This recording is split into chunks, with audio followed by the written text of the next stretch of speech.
사랑하는 성도 여러분, 안녕하세요. 오늘 밤 여러분의 인생을 바꿀 수도 있는 이야기를 들려드리겠습니다. 편안하게 앉으시거나 혹은 조용히 누워서 이 이야기에 귀 기울여 주십시오. 2024년 3월 17일 일요일 밤 11시 42분 서울 강남구 대치동 한 아파트 15층 73세 김순덕 권사님이 두꺼운 성경책을 무릎 위에 놓고 한숨을 쉬고 계셨습니다. 옆에는 중학교 2학년 손녀 은지가 숙제를 하고 있었습니다. 할머니, 이 성경책 진짜 두껍다. 이게 다 무슨 내용이에요? 김 권사님은 대답하지 못했습니다. 55년을 교회에 다녔습니다. 새벽 기도를 15년째 빠지지 않고 나갔습니다. 성경책이 다 닳아서 3번이나 새로 샀습니다. 그런데 손녀의 질문에 입이 떨어지지 않았습니다. 은지야, 이건 하나님 말씀이고. 말이 막혔습니다. 은지가 다시 물었습니다. 그래서 66권이 전부 무슨 이야기예요? 다 다른 이야기예요?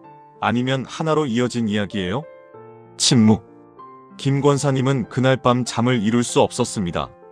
55년을 교회에 다녔는데 성경 66권이 무슨 이야기인지 한마디로 설명할 수가 없다니? 새벽 3시 거실로 내려갔습니다. 성경을 펼쳤습니다.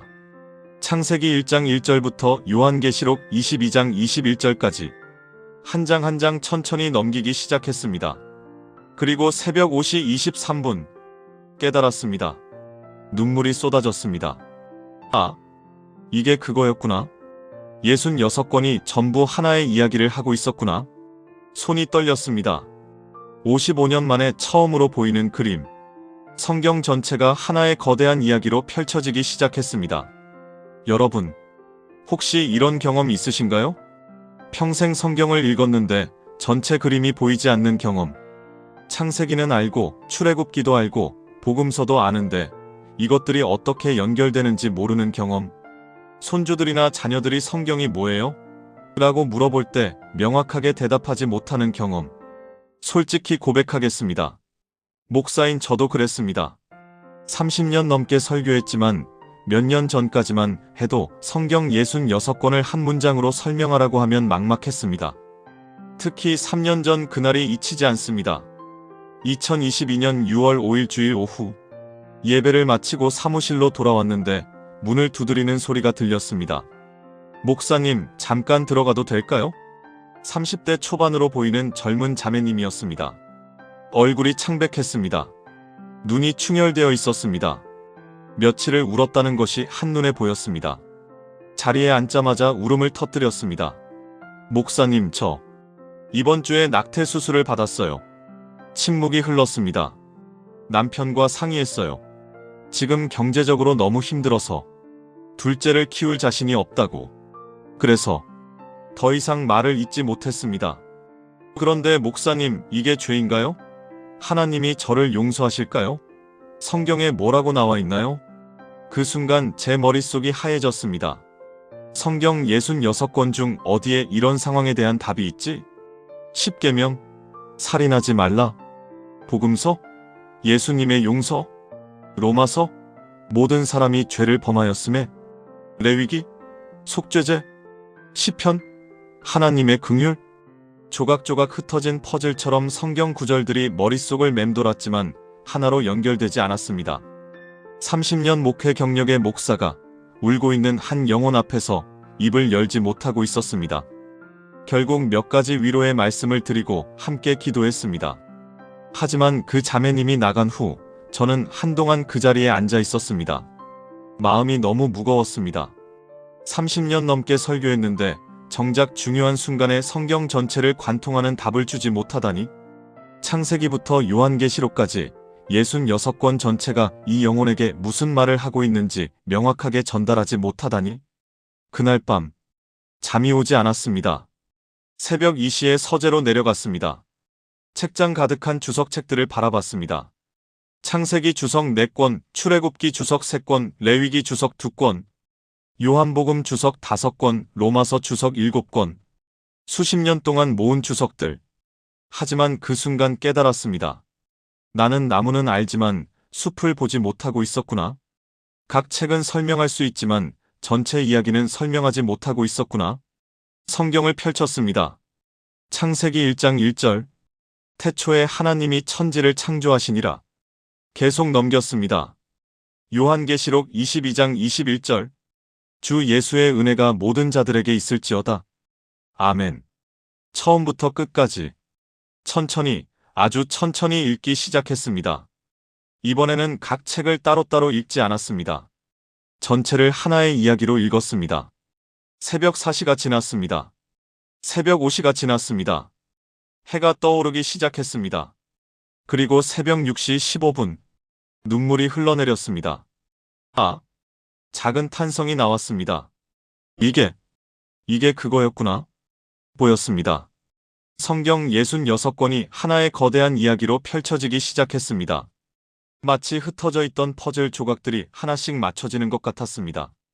창세기의 에덴 동산이 요한계시록의 새 예루살렘으로 연결되고, 아브라함의 약속이 예수 그리스도 안에서 성취되고, 모세가 보여준 성막이 예수님의 몸으로 완성되고, 다윗의 왕위가 영원한 왕 예수님으로 이어지고, 선지자들의 예언이 복음서에서 이루어지고, 사도행전의 교회가 요한계시록의 신부로 완성되는 하나의 이야기.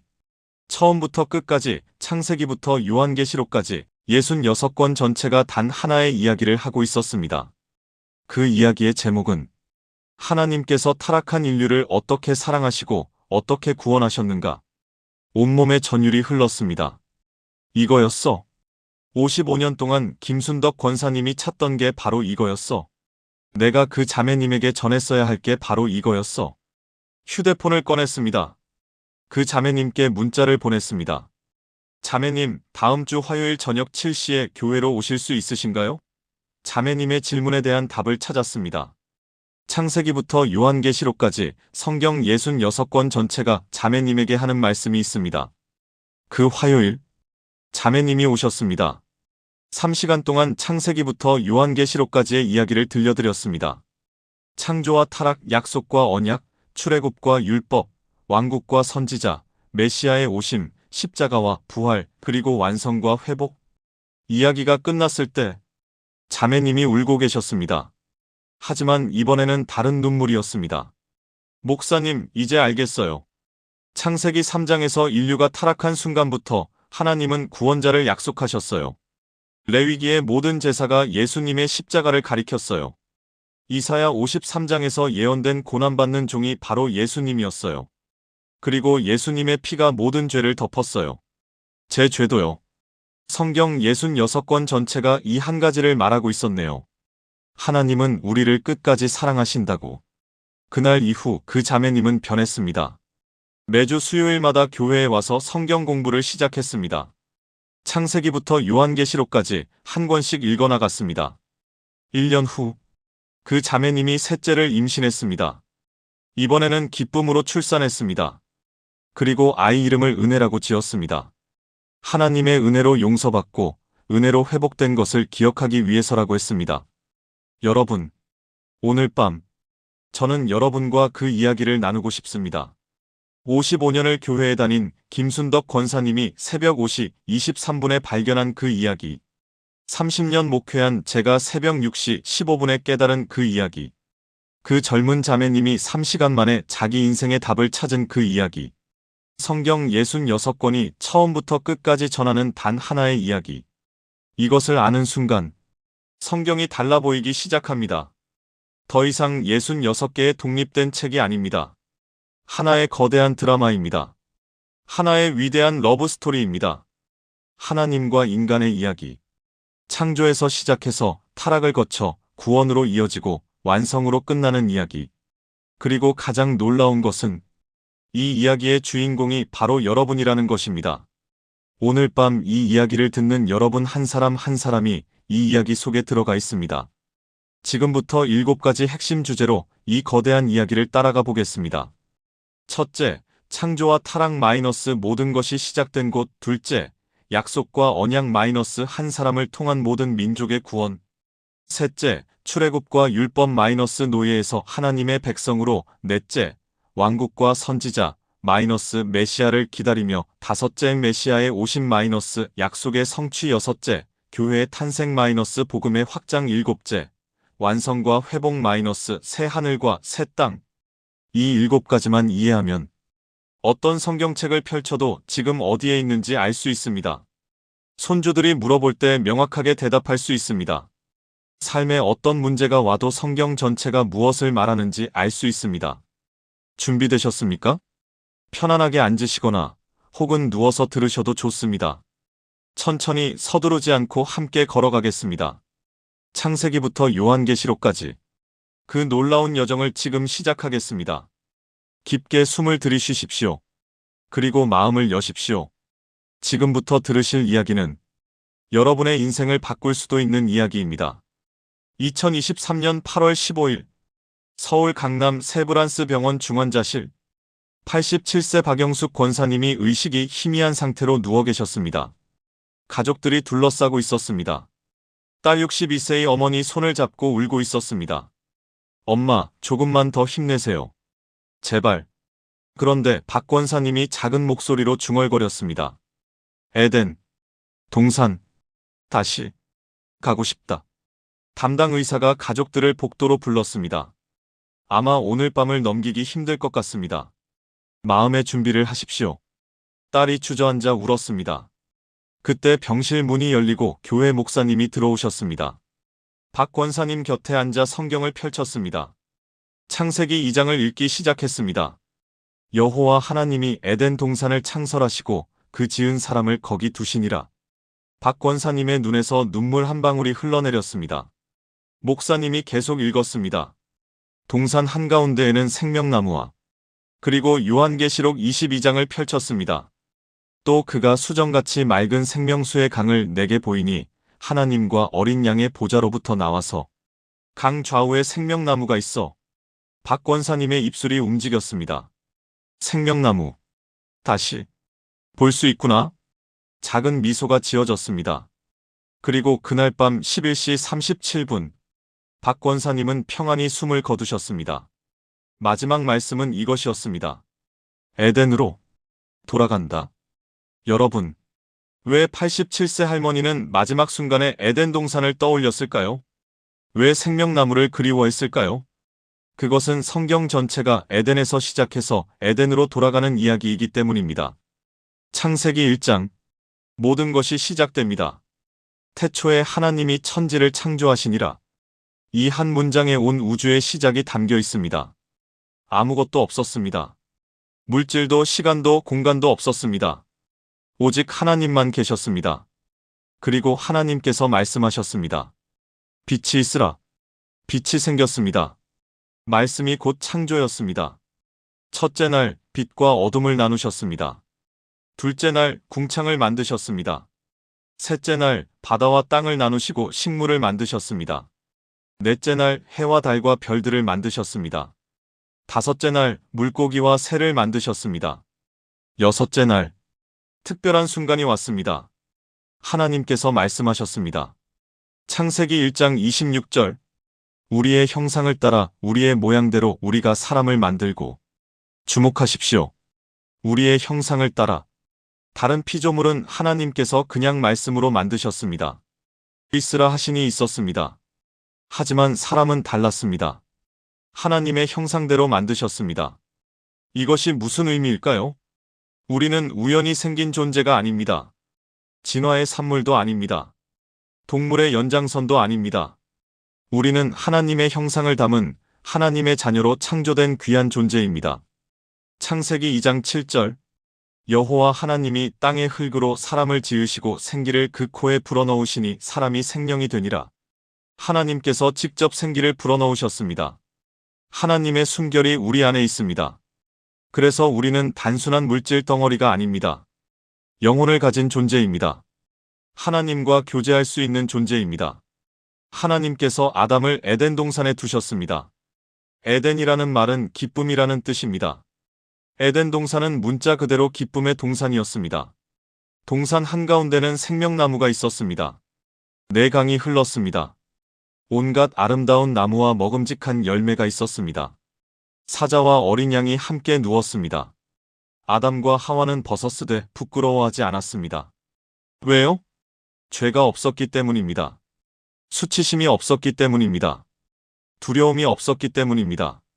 하나님께서 저녁 때에 동산에 거니실 때 그들은 하나님과 함께 걸으며 대화를 나눴습니다. 상상해 보십시오.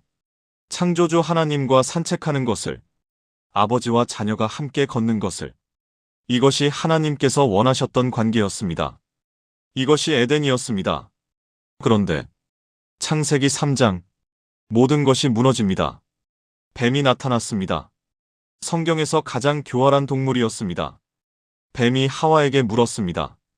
하나님이 참으로 너희에게 동산 모든 나무의 열매를 먹지 말라 하시더냐? 주목하십시오. 뱀의 첫 번째 전략은 의심입니다. 하나님의 말씀을 의심하게 만드는 것. 정말로 하나님이 그렇게 말씀하셨어? 하와가 대답했습니다. 동산 나무의 열매를 우리가 먹을 수 있으나 동산 중앙에 있는 나무의 열매는 하나님의 말씀에 너희는 먹지도 말고 만지지도 말라 너희가 죽을까 하노라 하셨느니라. 뱀이 말했습니다. 너희가 결코 죽지 아니하리라. 이것이 인류 역사상 첫 번째 거짓말이었습니다. 뱀이 계속 말했습니다. 너희가 그것을 먹는 날에는 너희 눈이 밝아져 하나님과 같이 되어 선악을 알 줄 하나님이 아심이니라. 뱀의 두 번째 전략은 탐욕입니다. 하나님처럼 되라. 하나님의 자리를 차지하라. 하나님의 권위에 도전하라. 하와가 그 나무를 보니 먹음직도 하고 보암직도 하고 지혜롭게 할 만큼 탐스럽기도 했습니다. 여자가 그 열매를 따먹고 자기와 함께 있는 남편에게도 주니 그도 먹었습니다. 그 순간 시간이 멈췄습니다. 우주가 한숨을 쉬었습니다. 모든 것이 변했습니다. 그들의 눈이 밝아져 자기들이 벗은 줄을 알았습니다. 무화과나무 잎을 엮어 치마를 만들었습니다. 수치심이 생겼습니다. 두려움이 생겼습니다. 저녁 때에 하나님께서 동산에 거니실 때 이전 같으면 달려나가 하나님을 맞이했을 텐데 이번에는 나무 사이에 숨었습니다. 하나님께서 부르셨습니다. 네가 어디 있느냐? 이것은 단순한 위치를 묻는 질문이 아니었습니다. 너는 지금 어떤 상태에 있느냐? 우리의 관계가 어떻게 되었느냐? 아담이 대답했습니다. 내가 동산에서 하나님의 소리를 듣고 내가 벗었으므로 두려워하여 숨었나이다. 두려움. 이것이 죄가 가져온 첫 번째 결과였습니다. 하나님과의 친밀한 관계가 깨지고 두려움이 그 자리를 차지했습니다. 하나님께서 물으셨습니다. 누가 너에게 벗었다고 하였느냐? 내가 내게 먹지 말라 명한 그 나무 열매를 내가 먹었느냐? 아담이 대답했습니다. 하나님이 주셔서 나와 함께 있게 하신 여자 그가 그 나무 열매를 내게 주므로 내가 먹었나이다. 책임 전가. 이것이 죄가 가져온 두 번째 결과였습니다. 하나님을 원망하고 배우자를 비난하는 것. 하나님께서 하와에게 물으셨습니다. 내가 어찌하여 이렇게 하였느냐? 하와가 대답했습니다. 뱀이 나를 꿰물어 내가 먹었나이다. 또다시 책임 전가였습니다. 하나님께서 심판하셨습니다. 뱀에게는 저주를, 여자에게는 해산의 고통을, 남자에게는 노동의 고통을 주셨습니다.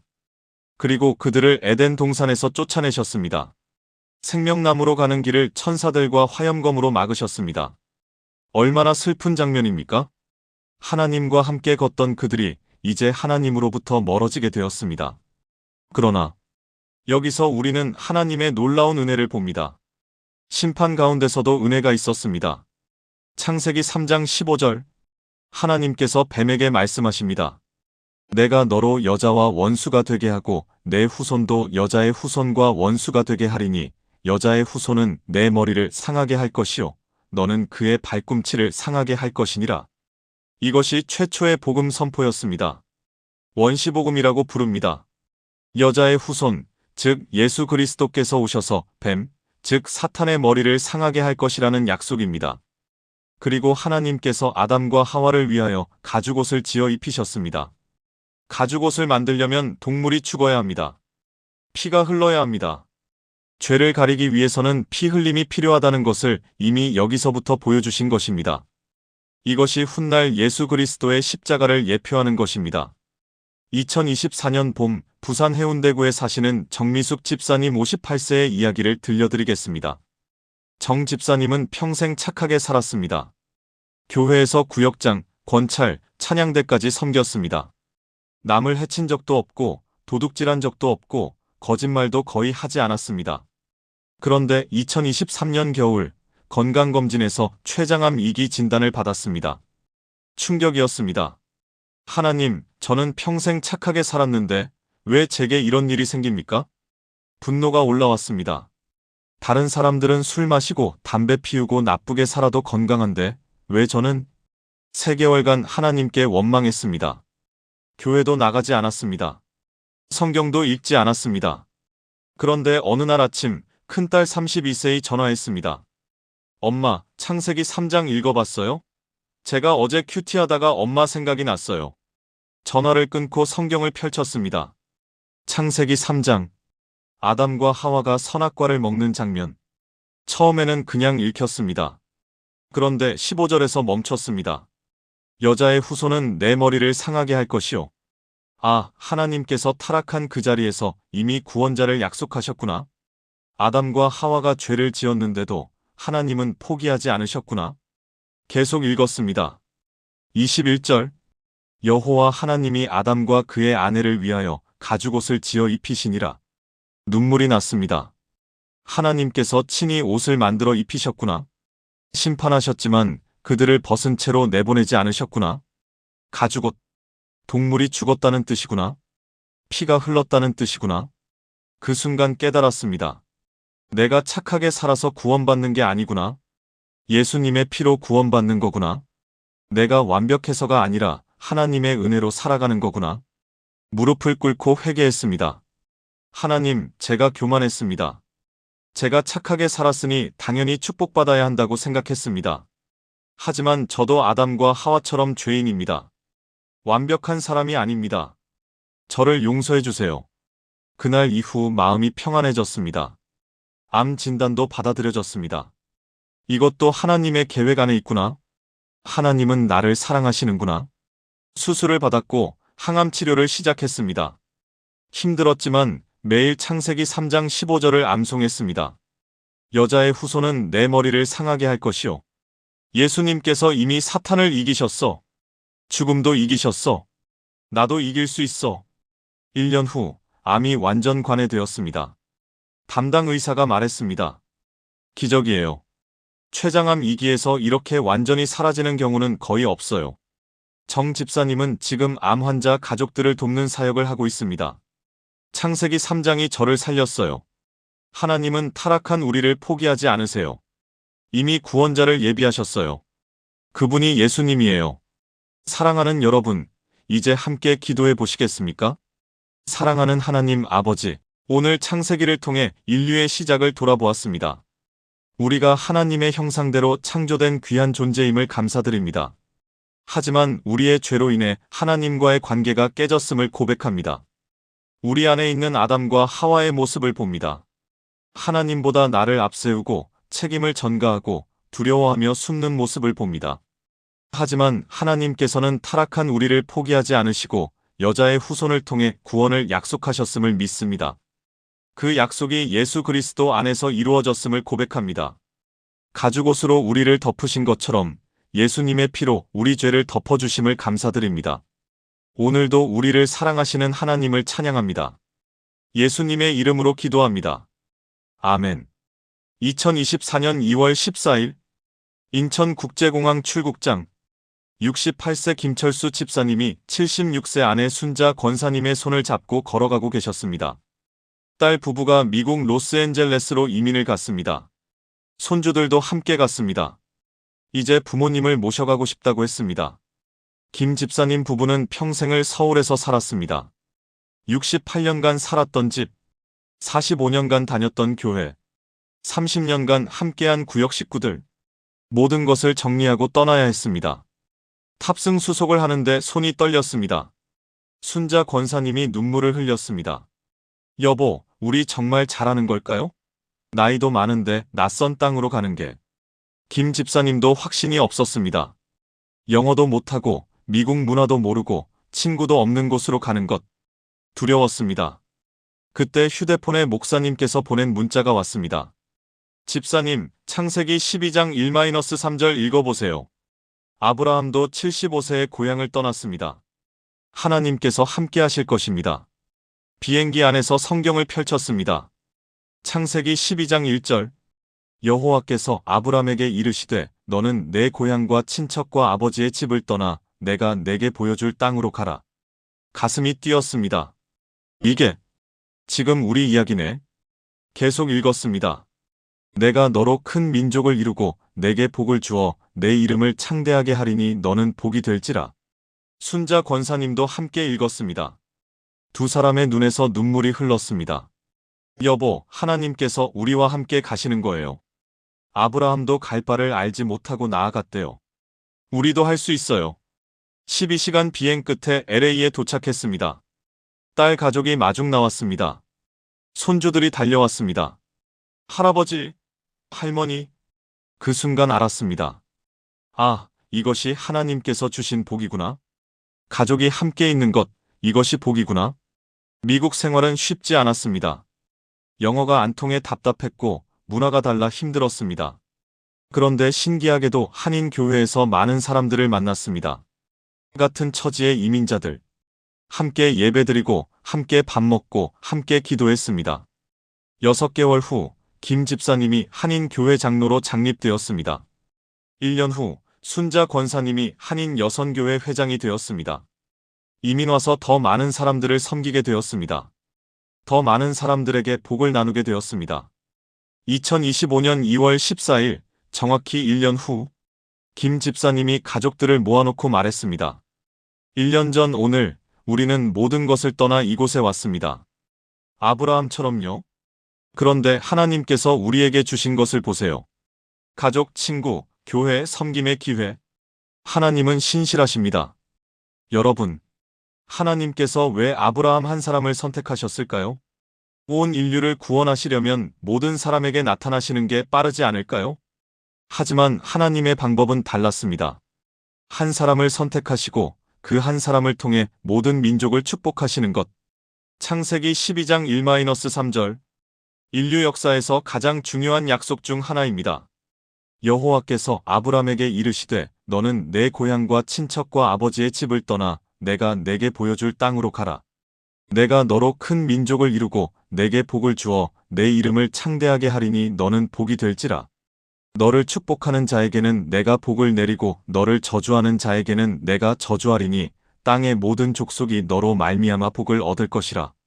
이것이 아브라함 언약입니다. 3가지 약속이 담겨 있습니다. 첫째, 땅의 약속 마이너스 가나안 땅을 주시겠다. 둘째, 자손의 약속 마이너스 큰 민족을 이루게 하시겠다. 셋째, 복의 약속 마이너스 모든 민족이 그를 통해 복을 받을 것이다. 특히 세 번째 약속이 중요합니다. 땅의 모든 족속이 너로 말미암아 복을 얻을 것이라. 이것은 예수 그리스도를 통한 구원을 예언하는 말씀입니다. 아브라함은 순종했습니다. 75세의 나이에 고향 갈대아 우르를 떠나 가나안 땅으로 갔습니다. 쉬운 결정이 아니었습니다. 75세면 인생의 황혼기입니다. 편안히 쉬어야 할 나이에 모든 것을 버리고 어디로 갈지도 모르는 여행을 떠난 것입니다. 히브리서 11장 8절은 이렇게 말합니다. 믿음으로 아브라함은 부르심을 받았을 때에 순종하여 장래의 유업으로 받을 땅에 나아갈새 갈 바를 알지 못하고 나아갔으며 이것이 믿음입니다. 목적지를 모르지만 하나님을 신뢰하고 나아가는 것. 아브라함이 가나안에 도착했을 때 하나님께서 다시 나타나셔서 약속하셨습니다. 내가 이 땅을 내 자손에게 주리라. 그런데 문제가 있었습니다. 아브라함과 아내 사라에게는 자식이 없었습니다. 세월이 흘러도 아이가 생기지 않았습니다. 아브라함이 85세가 되었을 때 여전히 자식이 없었습니다. 사라가 제안했습니다. 여호와께서 내 출산을 허락하지 아니하셨으니 원하건대 내 여종에게 들어가라. 아브라함이 사라의 말을 따라 여종 하갈을 통해 아들 이스마엘을 낳았습니다. 하지만 이것은 하나님의 방법이 아니었습니다. 하나님의 약속을 인간의 방법으로 이루려는 시도였습니다. 그 결과 가정에 갈등이 생겼습니다. 아브라함의 나이 99세가 되었을 때 하나님께서 다시 나타나셨습니다. 그의 이름을 아브람에서 아브라함으로 바꾸시고 약속하셨습니다. 내년 이맘때 사라가 내게 아들을 낳으리라. 사라가 장막 안에서 이 말을 듣고 웃었습니다. 속으로 생각했습니다. 내가 노쇠하였고 내 주인도 늙었으니 내게 무슨 즐거움이 있으리요? 여호와께서 아브라함에게 말씀하셨습니다. 여호와께 능하지 못한 일이 있겠느냐? 불가능해 보였지만 하나님께서 말씀하셨습니다. 과연 때가 되매 사라가 아들을 낳았고 그 이름을 이삭이라 불렀습니다. 아브라함 100세, 사라 90세 때의 일이었습니다. 의학적으로 불가능한 일이었습니다. 하지만 하나님께는 불가능이 없습니다. 25년을 기다린 끝에 얻은 약속의 아들이었습니다. 그런데 하나님께서 아브라함에게 상상할 수 없는 명령을 하셨습니다. 창세기 22장 2절 내 아들 내 사랑하는 독자 이삭을 데리고 모리아 땅으로 가서 내가 내게 일러준 한 산 거기서 그를 번제로 드리라. 100세에 얻은 25년을 기다린 약속의 아들을 번제로 드리라니. 이것은 너무나 가혹한 명령이었습니다. 그러나 아브라함은 순종했습니다. 히브리서 11장 17-19절은 아브라함의 믿음을 이렇게 설명합니다. 아브라함은 시험을 받을 때의 믿음으로 이삭을 드렸으니 그가 하나님이 능히 이삭을 죽은 자 가운데서 다시 살리실 줄로 생각한지라. 사흘째 되는 날 모리아산에 도착했습니다. 나무를 이삭에게 지우고 함께 올라갔습니다. 이삭이 물었습니다. 아버지여, 불과 나무는 있거니와 번제할 어린 양은 어디 있나이까?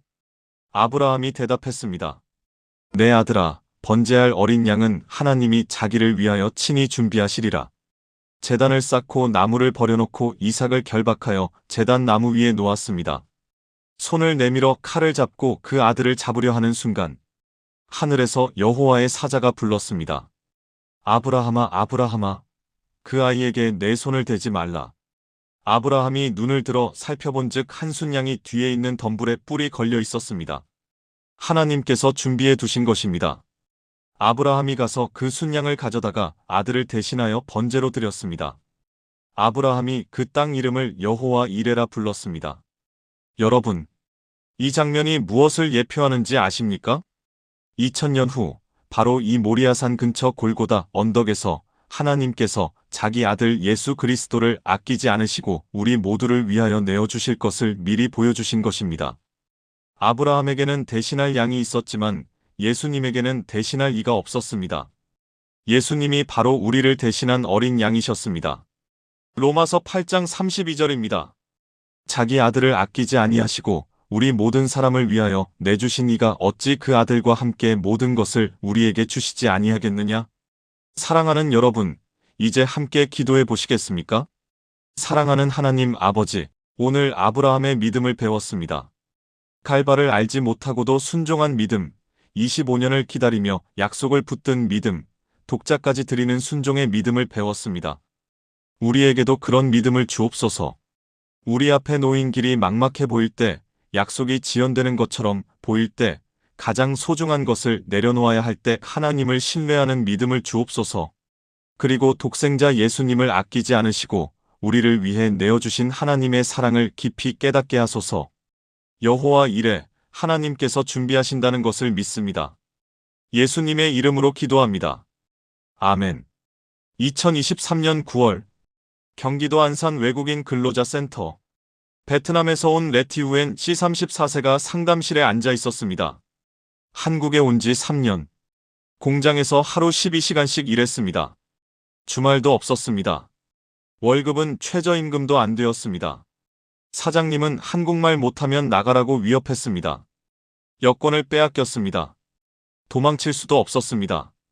노예처럼 살았습니다. 상담사가 물었습니다. 어떻게 오셨어요? 후엔 씨가 울면서 말했습니다. 저는 사람이 아닌 것 같아요. 기계 같아요. 아무도 저를 사람으로 대하지 않아요. 그때 상담실 문이 열리고 한인 교회 목사님이 들어오셨습니다. 후엔 씨, 제가 도와드리겠습니다. 먼저 이 이야기를 들어보시겠어요? 목사님이 성경을 펼쳤습니다. 출애굽기 1장. 이스라엘 자손들이 애굽에서 노예로 살았습니다. 후엔 씨처럼요. 400년 동안요. 그들도 사람 취급을 받지 못했습니다. 하지만 하나님께서 그들의 부르짖음을 들으셨습니다. 후엔 씨가 고개를 들었습니다. 하나님이 들으셨어요? 네. 출애굽기 2장 23-24절입니다. 이스라엘 자손은 고역으로 말미암아 탄식하며 부르짖으니 그 고역으로 말미암아 부르짖는 소리가 하나님께 상달된지라. 하나님이 그들의 고통 소리를 들으시고 아브라함과 이삭과 야곱에게 세운 그의 언약을 기억하사 이스라엘 자손을 돌보셨고 하나님이 그들을 기억하셨더라. 후엔 씨의 눈에서 눈물이 흘렀습니다. 하나님이 저도 들으실까요? 네, 들으십니다. 그리고 반드시 구원하십니다. 그날부터 후엔 씨는 교회에 나오기 시작했습니다. 목사님과 교회 성도들이 도왔습니다. 노동청에 신고했고 법률 지원을 받았고 3개월 후 후엔 씨는 자유의 몸이 되었습니다. 밀린 임금도 받았고 새로운 직장도 구했습니다. 1년 후 후엔 씨가 세례를 받았습니다. 세례명은 자유였습니다. 하나님께서 저를 노예에서 자유인으로 만들어주셨어요. 이스라엘처럼요? 여러분, 출애굽 이야기는 단순한 옛날 이야기가 아닙니다. 이것은 모든 억압받는 사람들에게 주시는 하나님의 메시지입니다. 나는 너희의 부르짖음을 듣는다. 나는 너희를 구원한다. 창세기 끝부분에서 야곱의 가족 이름명이 애굽으로 내려갔습니다. 요셉이 총리였기 때문에 처음에는 환대를 받았습니다. 그런데 세월이 흐르고 요셉을 알지 못하는 새 왕이 일어났습니다. 출애굽기 1장 8-14절입니다. 요셉을 알지 못하는 새 왕이 일어나서 애굽을 다스리더니 그가 그의 백성에게 이르되 이 백성 이스라엘 자손이 우리보다 많고 강하도다? 감독들을 그들 위에 세우고 그들에게 무거운 짐을 지워 괴롭게 하여 이스라엘 백성이 노예가 되었습니다. 벽돌을 만들고 건축 노동을 하고 채찍질을 당하며 고된 삶을 살았습니다. 400년이 그렇게 흘러갔습니다. 출애굽기 2장 23-25절입니다. 여러 해 후에 애굽 왕은 죽었고 이스라엘 자손은 고역으로 말미암아 탄식하며 부르짖으니 그 고역으로 말미암아 부르짖는 소리가 하나님께 상달된지라. 하나님이 그들의 고통 소리를 들으시고 아브라함과 이삭과 야곱에게 세운 그의 언약을 기억하사 이스라엘 자손을 돌보셨고 하나님이 그들을 기억하셨더라. 하나님께서 들으셨습니다. 기억하셨습니다. 그리고 한 사람을 준비하고 계셨습니다. 모세입니다. 모세는 히브리인으로 태어났지만 나일강에서 건져져 애굽 공주의 아들로 자랐습니다. 80세가 되었을 때 하나님께서 그를 부르셨습니다. 호렙산에서 떨기나무 가운데 불꽃이 나타났습니다. 나무가 불에 타는데 사라지지 않았습니다. 하나님께서 불러 말씀하셨습니다. 출애굽기 3장 7-10절입니다. 내가 애굽에 있는 내 백성의 고통을 분명히 보고 그들이 그들의 감독자로 말미암아 부르짖음을 듣고 그 근심을 알고 있노라. 내가 내려가서 그들을 애굽인의 손에서 건져내고 그들을 그 땅에서 인도하여 아름답고 광대한 땅, 젖과 꿀이 흐르는 땅으로 데려가려 하노라. 이제 가라. 내가 너를 바로에게 보내리니 너는 내 백성 이스라엘 자손을 애굽에서 인도하여 내라. 모세가 핑계를 댔습니다. 내가 누구이기에 바로에게 가며 이스라엘 자손을 애굽에서 인도하여 내리이까? 하나님께서 말씀하셨습니다. 내가 반드시 너와 함께 있으리라. 모세가 또 물었습니다. 그들이 내게 그의 이름이 무엇이냐 하면 내가 무엇이라고 그들에게 말하리이까? 하나님께서 대답하셨습니다. 출애굽기 3장 14절, 성경에서 가장 중요한 구절 중 하나입니다. 나는 스스로 있는 자니라. 너는 이스라엘 자손에게 이같이 이르기를 스스로 있는 자께서 나를 너희에게 보내셨다 하라. 여호와. 스스로 계시는 분. 영원 전부터 영원까지 변함없이 계시는 분. 이것이 하나님의 이름입니다. 모세와 형 아론이 바로 앞에 나아가 말했습니다. 이스라엘의 하나님 여호와께서 이같이 말씀하시기를 내 백성을 보내라 하셨나이다. 바로가 말했습니다. 여호와가 누구이기에 내가 그의 목소리를 듣고 이스라엘을 보내겠느냐? 그래서 하나님께서 10가지 재앙을 애굽에 내리셨습니다. 물이 피로 변하는 재앙, 개구리, 이, 파리, 가축, 악질, 독종, 우박, 메뚜기, 흑암. 마지막 10번째 재앙이 가장 무서운 재앙이었습니다. 애굽의 모든 처음 난 것을 치시는 재앙이었습니다. 그러나 하나님께서 이스라엘 백성을 위해 특별한 방법을 준비하셨습니다. 출애굽기 12장. 각 가정마다 어린 양을 잡아 그 피를 문설주와 임방에 바르라고 하셨습니다. 내가 그 피를 볼 때에 너희를 넘어가리니 재앙이 너희에게 내려 멸하지 아니하리라. 이것이 바로 유월절입니다. 어린 양의 피가 이스라엘을 구원했습니다. 이것은 예수 그리스도의 피를 예표하는 것입니다. 고린도전서 5장 7절은 이렇게 말합니다. 우리의 유월절 양 곧 그리스도께서 희생되셨느니라. 밤중에 여호와께서 애굽 땅에서 모든 처음 난 것을 다 치셨습니다. 애굽에 큰 곡성이 있었습니다. 바로가 모세와 아론을 불러 말했습니다. 너희와 이스라엘 자손은 일어나 내 백성 가운데에서 떠나라. 이스라엘 백성이 애굽에서 나왔습니다. 장정만 60만 명, 여자와 아이들을 합하면 200만 명이 넘었을 것입니다. 430년 만에 애굽에서 나온 것입니다.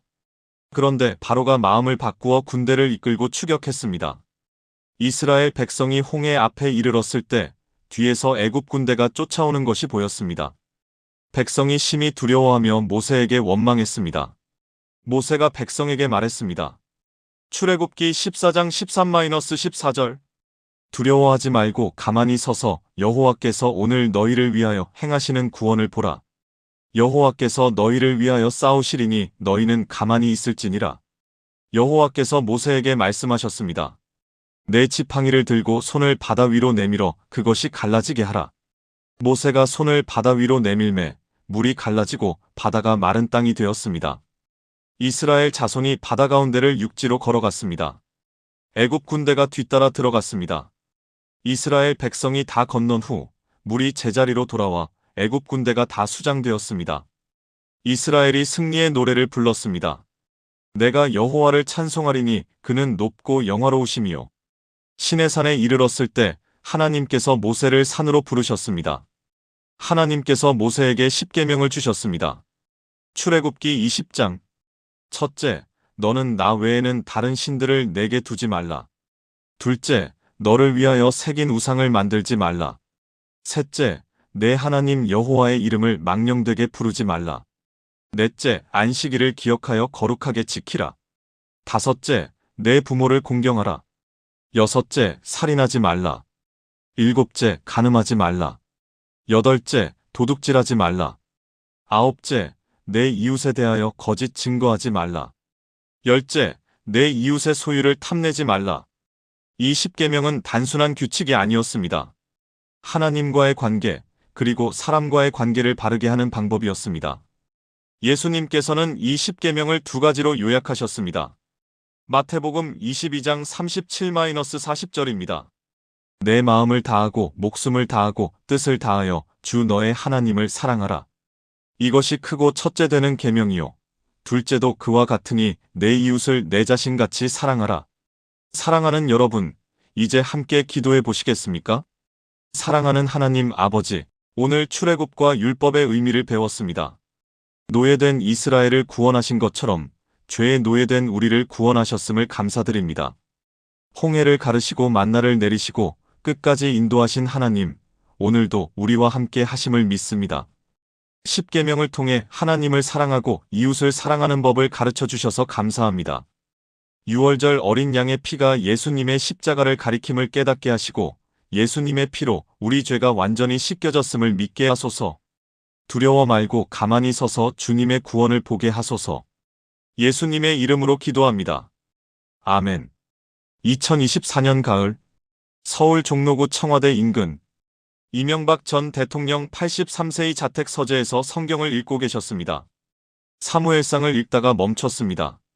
사무엘상 15장 22-23절 순종이 제사보다 낫고 듣는 것이 순양의 기름보다 나으니 이는 거역하는 것은 점치는 죄와 같고 완고한 것은 사신 우상에게 절하는 죄와 같음이라. 왕이 여호와의 말씀을 버렸으므로 여호와께서도 왕을 버려 왕이 되지 못하게 하셨나이다. 한숨이 나왔습니다.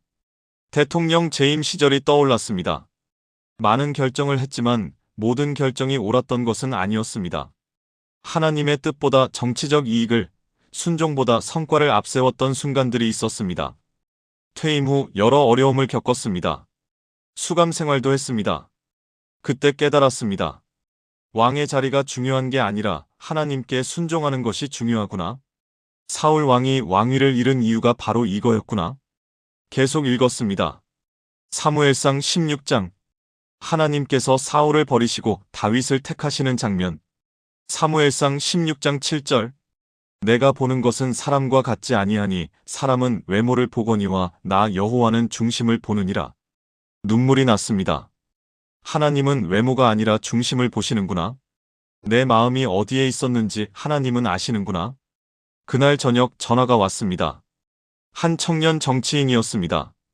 전 대통령님, 내년에 선거에 출마하려고 합니다. 조언을 부탁드립니다. 이명박 전 대통령이 말했습니다. 오늘 제가 성경을 읽다가 깨달은 게 있습니다. 사무엘상 15장 22절. 순종이 제사보다 낫고 듣는 것이 순양의 기름보다 낫습니다. 정치를 하려면 하나님께 순종하는 것을 최우선으로 두십시오. 성과도 중요하지만 순종이 더 중요합니다. 청년이 물었습니다. 그게 무슨 뜻입니까? 사울 왕은 성과를 냈습니다. 전쟁에서 이겼습니다. 하지만 하나님의 명령에 불순종했습니다. 그래서 왕위를 잃었습니다. 다윗은 실수도 많았고 죄도 지었지만 하나님께 순종하려는 마음이 있었습니다. 그래서 하나님께서 그를 택하셨습니다. 여러분, 이스라엘은 가나안 땅에 들어간 후 왕국을 세웠습니다. 처음에는 사사들이 다스렸습니다. 그러나 백성이 왕을 요구했습니다. 다른 나라들처럼 우리에게도 왕을 세워주세요. 하나님께서 그들의 요구를 들으셨지만 이렇게 말씀하셨습니다. 사무엘상 8장 7절. 그들이 너를 버림이 아니요 나를 버려 자기들의 왕이 되지 못하게 함이니라. 백성이 왕을 요구한 것은 하나님을 거부한 것이었습니다. 하나님께서 왕이셔야 하는데 사람 왕을 요구한 것입니다. 그러나 하나님께서는 사울을 첫 번째 왕으로 세우셨습니다. 사울은 처음에는 겸손했습니다. 하지만 점점 교만해졌고 하나님의 명령에 불순종했습니다. 하나님께서 사무엘에게 말씀하셨습니다. 사무엘상 15장 11절. 내가 사울을 왕으로 세운 것을 후회하노니 그가 돌이켜서 나를 따르지 아니하며 내 명령을 행하지 아니하였음이니라. 사무엘이 사울에게 말했습니다. 순종이 제사보다 낫고 듣는 것이 순양의 기름보다 나으니. 하나님께서 사무엘을 베들레헴 이새의 집으로 보내셨습니다. 이새의 8아들 중 하나를 왕으로 택하시기 위함이었습니다. 장자 엘리압을 보았을 때 사무엘이 생각했습니다. 여호와의 기름 부으실 자가 과연 주님 앞에 있도다. 그러나 여호와께서 말씀하셨습니다. 사무엘상 16장 7절. 그의 용모와 키를 보지 말라. 내가 이미 그를 버렸노라. 내가 보는 것은 사람과 같지 아니하니 사람은 외모를 보거니와 나 여호와는 중심을 보느니라. 7아들을 다 보았지만 하나님께서 택하신 자가 없었습니다. 사무엘이 물었습니다. 내 아들들이 다 여기 있느냐? 이새가 대답했습니다. 아직 막내가 남았는데 그는 양을 지키나이다. 그를 데려오니 그는 혈색이 붉고 눈이 빼어나고 얼굴이 아름다웠습니다. 여호와께서 말씀하셨습니다. 이가 그니 일어나 기름을 부으라. 사무엘이 기름병을 가져다가 다윗에게 부었습니다. 이날 이후로 여호와의 영이 다윗에게 강하게 임했습니다. 다윗은 이스라엘의 위대한 왕이 되었습니다. 블레셋의 거인 골리앗을 물리쳤고 많은 전쟁에서 승리했고 예루살렘을 수도로 삼았습니다. 하나님께서 다윗에게 약속하셨습니다. 사무엘하 7장 12-13절. 내 수완이 차서 내 조상들과 함께 누울 때에 내가 내 몸에서 날 내 씨를 내 뒤에 세워 그의 나라를 견고하게 하리라. 그는 내 이름을 위하여 집을 건축할 것이요 나는 그의 나라 왕위를 영원히 견고하게 하리라. 이것은 다윗의 아들 솔로몬을 통해 이루어졌지만 궁극적으로는 예수 그리스도를 가리키는 예언이었습니다. 다윗은 위대한 왕이었지만 큰 죄를 범했습니다. 밧세바와 간음하고 그녀의 남편 우리아를 죽게 만들었습니다. 하나님께서 선지자 나단을 보내셨습니다. 나단이 비유로 말했습니다. 부자가 가난한 사람의 양새끼를 빼앗아 손님 대접을 한 이야기였습니다. 다윗이 분노하여 말했습니다. 그 사람은 마땅히 죽을 자로다. 나단이 다윗에게 말했습니다. 당신이 그 사람이라. 다윗이 즉시 회개했습니다. 내가 여호와께 죄를 범하였노라. 그가 쓴 시편 51편은 진정한 회개의 모습을 보여줍니다. 하나님이여, 주의 인자를 따라 내게 은혜를 베푸시며 주의 많은 긍휼을 따라 내 죄악을 지워주소서. 하나님이여, 내 속에 정한 마음을 창조하시고 내 안에 정직한 영을 새롭게 하소서. 다윗이 죽고 그의 아들 솔로몬이 왕이 되었습니다. 하나님께서 솔로몬에게 나타나 말씀하셨습니다. 내가 내게 무엇을 줄고 너는 구하라. 솔로몬이 대답했습니다. 지혜로운 마음을 종에게 주사 주의 백성을 재판하여 선악을 분별하게 하옵소서. 하나님께서 기뻐하셨습니다. 솔로몬이 하나님의 성전을 건축했습니다. 그러나 솔로몬도 말년에 타락했습니다. 많은 아내들이 그의 마음을 돌려 다른 신들을 따르게 했습니다. 솔로몬이 죽은 후 나라가 둘로 갈라졌습니다. 북쪽 이스라엘과 남쪽 유다. 북쪽 이스라엘은 19명의 왕이 다스렸는데 모두 악했습니다. 남쪽 유다는 20명의 왕이 다스렸는데 일부는 선했고 일부는 악했습니다. 하나님께서 선지자들을 보내셨습니다. 엘리야, 엘리사, 이사야, 예레미야, 에스겔, 다니엘. 선지자들이 외쳤습니다. 회개하라. 하나님께 돌아오라. 그러나 백성은 듣지 않았습니다. 결국 북쪽 이스라엘은 기원전 722년에 아수르에게 멸망당했습니다. 남쪽 유다는 기원전 586년에 바벨론에게 멸망당했습니다.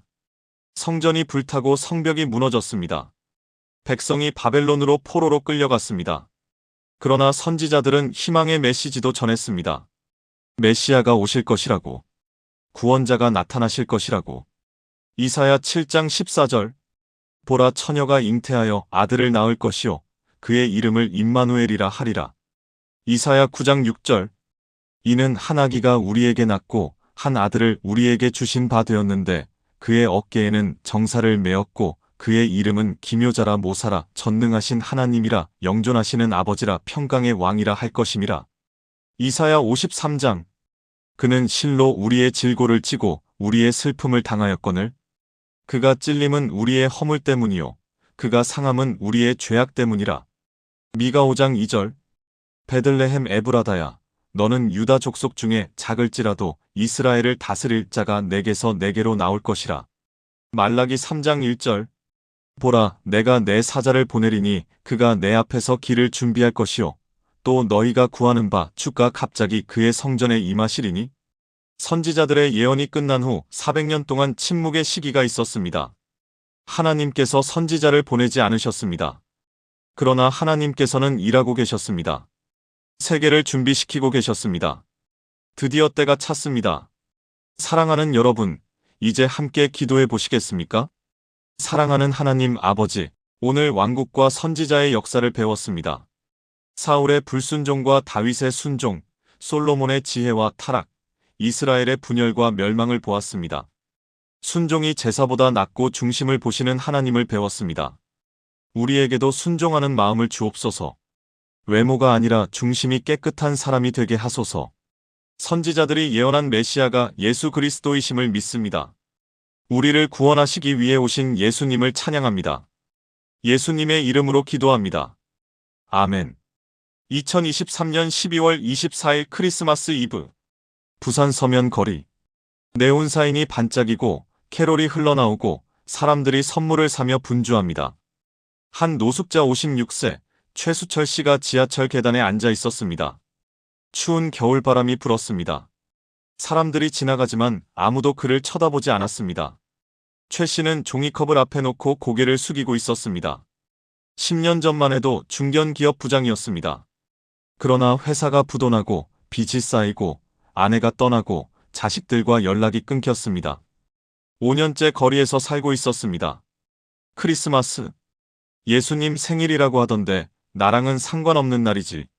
그때 한 젊은 목사님이 다가왔습니다. 어르신 추우시죠? 따뜻한 빵이랑 커피 드릴게요. 따뜻한 빵과 커피를 건네주었습니다. 최 씨가 고개를 들어 목사님을 보았습니다. 고맙습니다. 목사님이 옆에 앉았습니다. 어르신, 크리스마스가 무슨 날인지 아세요? 예수님 생일이라고 하던데요. 맞아요.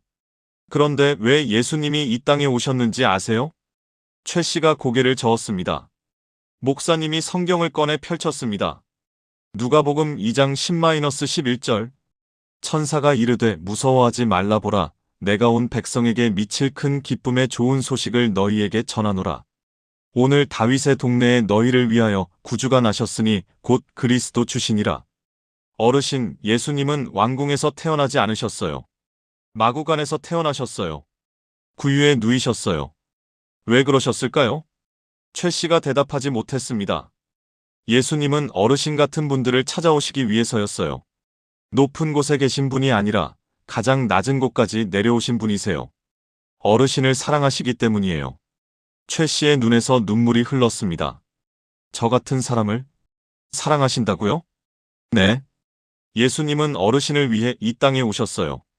그날 밤, 최 씨는 목사님을 따라 교회로 갔습니다. 크리스마스 이브 예배에 참석했습니다. 성가대가 노래했습니다. 고요한 밤, 거룩한 밤. 그 순간 56년 인생에서 처음으로 평안을 느꼈습니다. 아, 예수님이 나를 위해 오셨구나. 3개월 후, 최 씨는 교회 자활센터를 통해 일자리를 구했습니다. 6개월 후, 고시원에서 살게 되었습니다. 1년 후, 세례를 받았습니다. 지금 최 씨는 매주 토요일마다 거리로 나가 노숙자들에게 빵과 커피를 나눠줍니다.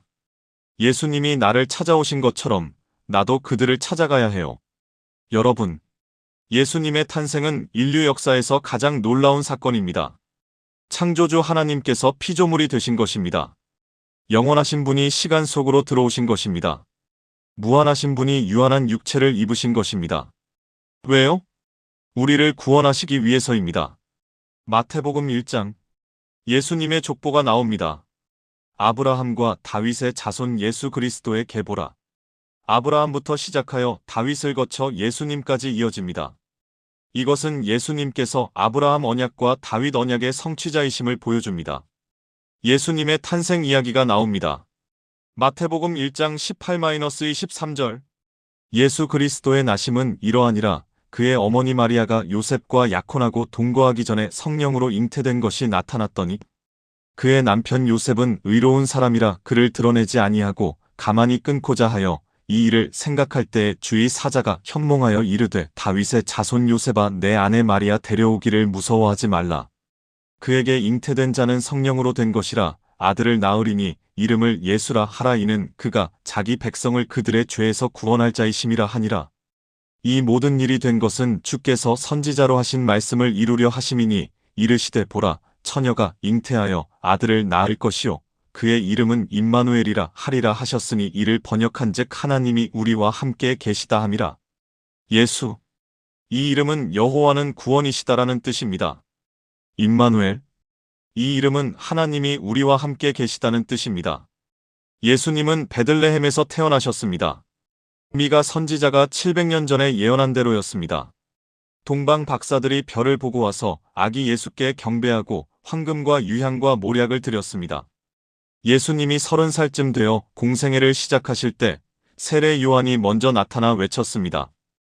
회개하라 천국이 가까이 왔느니라. 그는 이사야가 예언한 광야에 외치는 자의 소리였습니다. 예수님께서 요한에게 세례를 받으실 때 하늘이 열리고 하나님의 영이 비둘기같이 내려오셨고 하늘로부터 소리가 있어 말씀하시되 이는 내 사랑하는 아들이요 내 기뻐하는 자라 하셨습니다. 예수님께서 성령에 이끌려 광야로 가셔서 마귀에게 시험을 받으셨습니다. 40일을 금식하신 후 줄이셨습니다. 시험하는 자가 와서 말했습니다. 내가 만일 하나님의 아들이어든 명하여 이 돌들로 떡덩이가 되게 하라. 예수님께서 대답하셨습니다.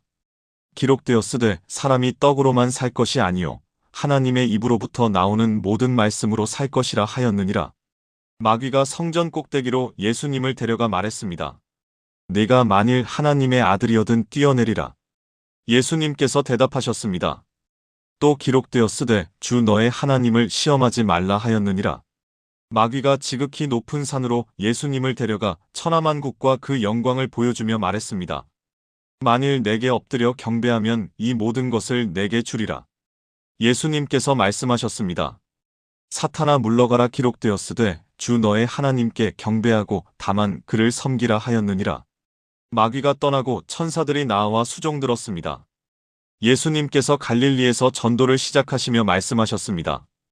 회개하라 천국이 가까이 왔느니라. 제자들을 부르시기 시작했습니다. 시몬 베드로와 그의 형제 안드레를 부르시며 말씀하셨습니다. 나를 따라오라 내가 너희를 사람을 낚는 어부가 되게 하리라. 그들이 곧 그물을 버려두고 예수님을 따랐습니다. 결국 12제자를 세우셨습니다. 산상수훈에서 예수님께서 가르치셨습니다. 마태복음 5-7장 심령이 가난한 자는 복이 있나니 천국이 그들의 것이며 애통하는 자는 복이 있나니 그들이 위로를 받을 것이며 온유한 자는 복이 있나니 그들이 땅을 기업으로 받을 것이며 의에 줄이고 목마른 자는 복이 있나니 그들이 배부를 것이며 예수님께서 가르치셨습니다. 너희는 세상의 소금이니 너희는 세상의 빛이라. 그러므로 너희는 이렇게 기도하라. 하늘에 계신 우리 아버지여 이름이 거룩히 여김을 받으시오며 예수님께서 많은 기적을 행하셨습니다. 병든 자를 고치시고 귀신을 쫓아내시고 물로 포도주를 만드시고 오병이어로 5,000명을 먹이시고 물 위를 걸으시고 죽은 자를 살리셨습니다. 이 모든 기적은 예수님께서 하나님의 아들이심을 증거했습니다. 가이사랴 빌립보에서 예수님께서 제자들에게 물으셨습니다. 너희는 나를 누구라 하느냐? 시몬 베드로가 대답했습니다. 주는 그리스도시요 살아계신 하나님의 아들이시니이다. 예수님께서 말씀하셨습니다. 바요나 시몬아 내가 복이 있도다 이를 내게 알게 한 이는 혈육이 아니요 하늘에 계신 내 아버지시니라. 그때부터 예수님께서 자기가 예루살렘에 올라가 고난을 받고 죽임을 당하고 제3일에 살아나야 할 것을 제자들에게 나타내기 시작하셨습니다. 드디어 예수님께서 예루살렘으로 올라가실 때가 왔습니다. 나귀 새끼를 타고 입성하실 때 백성이 종려나무 가지를 들고 소리질러 말했습니다. 호산나 찬송하리로다 주의 이름으로 오시는 이곳 이스라엘의 왕이시여. 예수님께서 성전에 들어가셔서 매매하는 모든 사람을 내쫓으시고 말씀하셨습니다. 기록된 바 내 집은 기도하는 집이라 일컬음을 받으리라 하였거늘 너희는 강도의 소굴을 만드는도다. 유다가 은 30에 예수님을 팔기로 했습니다. 예수님께서 제자들과 마지막 유월절 식사를 하셨습니다. 떡을 가지사 축복하시고 떼어 제자들에게 주시며 말씀하셨습니다. 받아서 먹으라 이것은 내 몸이니라. 또 잔을 가지사 감사기도 하시고 그들에게 주시며 말씀하셨습니다. 너희가 다 이것을 마시라. 이것은 죄 사함을 얻게 하려고 많은 사람을 위하여 흘리는 나의 피 곧 언약의 피니라. 겟세마네 동산에서 예수님께서 기도하셨습니다. 내 아버지여 만일 할만하시거든 이 잔을 내게서 지나가게 하옵소서. 그러나 나의 원대로 마시옵고 아버지의 원대로 하옵소서. 땀이 핏방울같이 되어 땅에 떨어졌습니다. 유다가 무리를 데리고 와서 예수님께 입을 맞추었습니다. 예수님께서 잡히셨습니다. 베드로가 3번 예수님을 부인했습니다. 닭이 울 때 베드로가 주님의 말씀을 기억하고 밖에 나가 심히 통곡했습니다. 예수님께서 빌라도 앞에서 재판을 받으셨습니다. 빌라도가 죄를 찾지 못했으나 무리가 외쳤습니다. 십자가에 못 박으소서. 군인들이 예수님을 채찍질하고 가시관을 엮어 머리에 씌우고 조롱했습니다. 예수님께서 자기 십자가를 지고 골고다 언덕으로 가셨습니다. 거기서 십자가에 못 박히셨습니다. 제6시부터 온 땅에 어둠이 임하여 제9시까지 계속되었습니다. 제9시쯤에 예수님께서 크게 소리 지르셨습니다. 엘리 엘리 라마 사박다니 마이너스 나의 하나님 어찌하여 나를 버리셨나이까. 이것은 우리 죄를 짊어지시고 하나님과 분리되신 고통의 절규였습니다. 얼마 후 예수님께서 다시 크게 소리 지르시고 영혼이 떠나시니 성소 휘장이 위로부터 아래까지 찢어져 둘이 되고 땅이 진동하며 바위가 터졌습니다. 백부장이 말했습니다. 이 사람은 진실로 하나님의 아들이었도다. 아리마대 요셉이 예수님의 시체를 달라고 청하여 깨끗한 세마포로 싸서 자기 세무덤에 넣었습니다.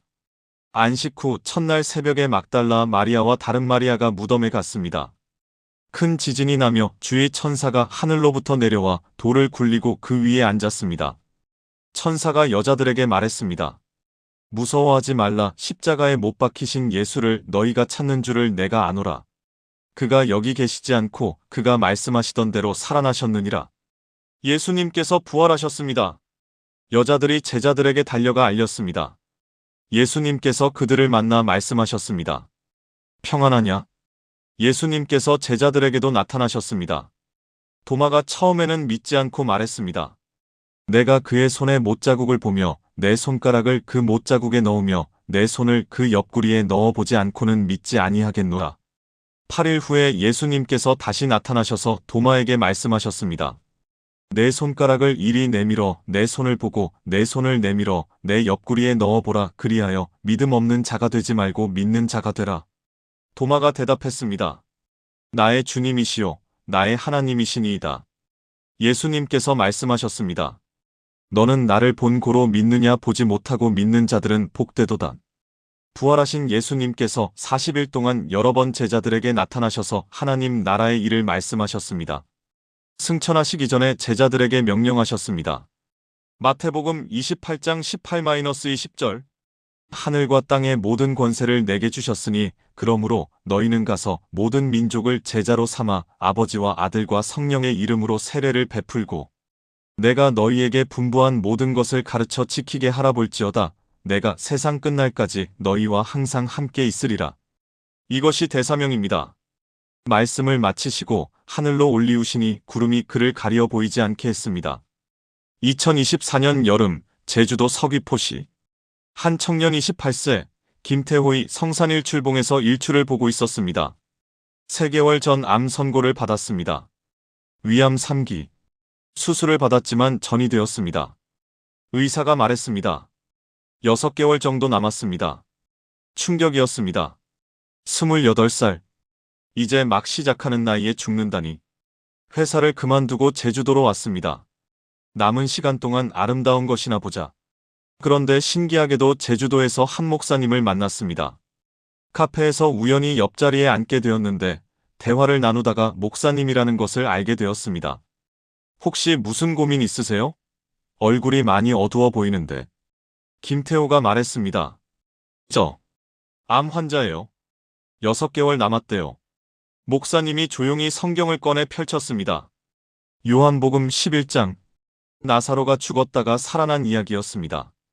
예수께서 이르시되 나는 부활이요 생명이니 나를 믿는 자는 죽어도 살겠고 무릇 살아서 나를 믿는 자는 영원히 죽지 아니하리니 이것을 내가 믿느냐? 김태호가 물었습니다. 죽어도 산다는 게 무슨 뜻이에요? 예수님을 믿으면 육체는 죽어도 영혼은 영원히 산다는 뜻이에요. 예수님께서 부활하셨으니까요. 우리도 부활할 거예요. 정말요? 네. 예수님의 부활이 그 증거예요. 그날부터 김태호는 목사님을 따라 교회에 나가기 시작했습니다. 매일 복음서를 읽었습니다.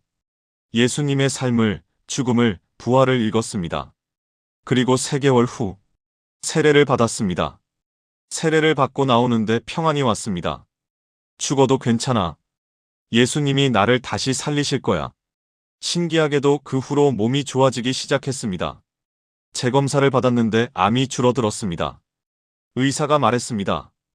이해할 수 없어요. 분명히 전이 되었는데 암세포가 거의 사라졌어요. 6개월 후 완치 판정을 받았습니다.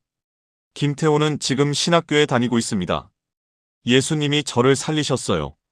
이제 제 인생을 예수님께 드리고 싶어요. 사랑하는 여러분, 이제 함께 기도해 보시겠습니까? 사랑하는 하나님 아버지, 오늘 예수님의 오심을 배웠습니다. 창조주이신 예수님께서 피조물이 되어 이 땅에 오셨습니다. 마구간에서 태어나시고 가난한 목수의 아들로 사시고 십자가에서 죽으셨습니다. 우리를 구원하시기 위해서입니다. 우리 죄를 짊어지시고 우리 대신 죽으시고 부활하셔서 죽음을 이기셨습니다. 예수님의 부활을 믿습니다. 우리도 예수님 안에서 영원히 살 것을 믿습니다. 나는 부활이요 생명이신 예수님을 찬양합니다. 예수님의 이름으로 기도합니다. 아멘. 2024년 10월 서울 이태원 다국적 사람들이 모여 사는 동네 한 작은 지하교회 10개국에서 온 20명의 사람들이 예배를 드리고 있었습니다. 베트남, 필리핀, 네팔, 우즈베키스탄, 나이지리아, 몽골, 미얀마, 방글라데시, 인도네시아, 파키스탄 서로 언어도 다르고 피부색도 다르고 문화도 다릅니다. 그런데 한 가지가 같았습니다. 예수님을 믿는다는 것. 목사님이 설교했습니다. 사도행전 2장을 보십시오. 오순절 날 성령이 임하셨을 때 무슨 일이 일어났습니까? 갈릴리 사람들이 각 나라 방언으로 하나님의 큰 일을 말하기 시작했습니다. 바데 사람도 듣고 메데 사람도 듣고 엘람 사람도 듣고 각자 자기 언어로 복음을 들었습니다. 오늘 우리도 마찬가지입니다. 베트남어로, 타갈로그어로, 네팔어로, 우즈벡어로 각자 자기 언어로 복음을 듣고 있습니다. 이것이 교회입니다. 이것이 성령의 역사입니다. 예배가 끝난 후 함께 밥을 먹었습니다. 베트남 쌀국수, 필리핀 아도보, 네팔 모모, 우즈벡 플로브. 각자 자기 나라 음식을 가져와 나눴습니다. 그 모습을 보며 목사님이 말했습니다. 사도행전 2장 42-47절을 보면 초대교회 성도들이 서로 재산과 소유를 팔아 각 사람의 필요를 따라 나눠주었다고 했습니다. 오늘 우리가 바로 그렇게 하고 있습니다. 우즈베키스탄에서 온 자말 35세이 간증했습니다. 저는 고향에서 박해를 받았습니다. 가족들이 저를 버렸습니다. 예수 믿는다고요. 한국에 와서 외로웠습니다. 그런데 이 교회를 만났습니다. 여기서 새 가족을 만났습니다. 이제 저는 혼자가 아닙니다. 나이지리아에서 온 조셉 29세이 말했습니다. 저는 아프리카에서 왔지만 여기서 아시아 형제자매들을 만났습니다. 우리는 피부색이 다르지만 하나입니다. 예수님 안에서 하나입니다. 목사님이 말했습니다. 이것이 교회입니다. 국경을 넘고 언어를 넘고 문화를 넘어 예수님 안에서 하나 되는 것. 이것이 2000년 전 오순절에 시작된 교회입니다. 여러분, 예수님께서 승천하신 후 무슨 일이 일어났습니까? 사도행전 1장. 제자들이 다락방에 모여 기도했습니다. 120명쯤 되는 사람들이었습니다. 그들은 예수님의 약속을 기다렸습니다. 너희는 몇 날이 못되어 성령으로 세례를 받으리라. 오순절 날이 이미 이름에 그들이 다같이 한 곳에 모였습니다.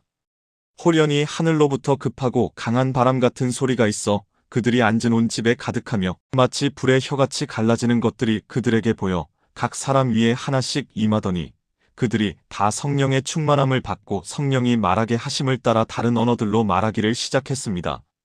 그때 예루살렘에는 천하 각국으로부터 경건한 유대인들이 와서 살고 있었습니다. 그들이 이 소리를 듣고 모여들었습니다. 각각 자기의 방언으로 제자들이 말하는 것을 듣고 놀라 신기하게 여겼습니다.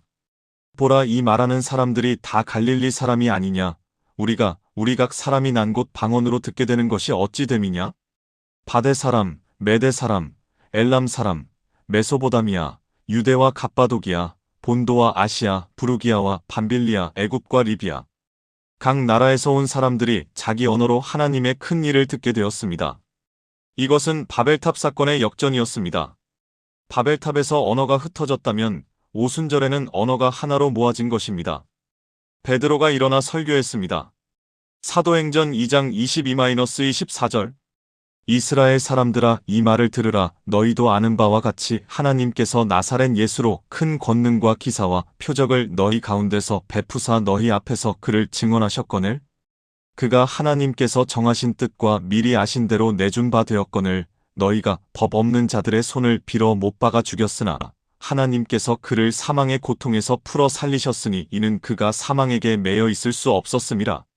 그런즉 이스라엘 온 집은 확실히 알지니 너희가 십자가에 못 박은 이 예수를 하나님이 주와 그리스도가 되게 하셨느니라. 그들이 이 말을 듣고 마음에 찔려 베드로와 다른 사도들에게 물었습니다. 형제들아, 우리가 어찌할꼬? 베드로가 대답했습니다. 너희가 회개하여 각각 예수 그리스도의 이름으로 세례를 받고 죄 사함을 받으라. 그리하면 성령의 선물을 받으리니. 그날에 제자의 수가 3000이나 더했습니다. 초대교회가 시작되었습니다. 사도행전 2장 42-47절은 초대교회의 모습을 보여줍니다. 그들이 사도들의 가르침을 받아 서로 교제하고 떡을 떼며 오로지 기도하기를 힘쓰니라. 믿는 사람들이 다 함께 있어 모든 물건을 서로 통용하고 또 재산과 소유를 팔아 각 사람의 필요를 따라 나눠주며 날마다 마음을 같이하여 성전에 모이기를 힘쓰고 집에서 떡을 떼며 기쁨과 순전한 마음으로 음식을 먹고 하나님을 찬미하며 또 온 백성에게 칭송을 받으니 주께서 구원받는 사람을 날마다 더하게 하시니라. 그러나 핍박도 시작되었습니다. 베드로와 요한이 잡혀 공회 앞에 섰습니다. 그들이 말했습니다. 이 사람이 건강하게 된 것은 나사렛 예수 그리스도의 이름으로 된 것입니다. 다른 이로서는 구원을 받을 수 없나니 천하 사람 중에 구원을 받을 만한 다른 이름을 우리에게 주신 일이 없음이라. 스데반이 최초의 순교자가 되었습니다. 돌에 맞아 죽으면서 그가 부르짖어 말했습니다. 주 예수여, 내 영혼을 받으시옵소서. 무릎을 꿇고 크게 불러 말했습니다. 주여, 이 죄를 그들에게 돌리지 마옵소서. 사울이라 하는 청년이 그 옷을 지키더라. 그 사울이 교회를 크게 핍박했습니다.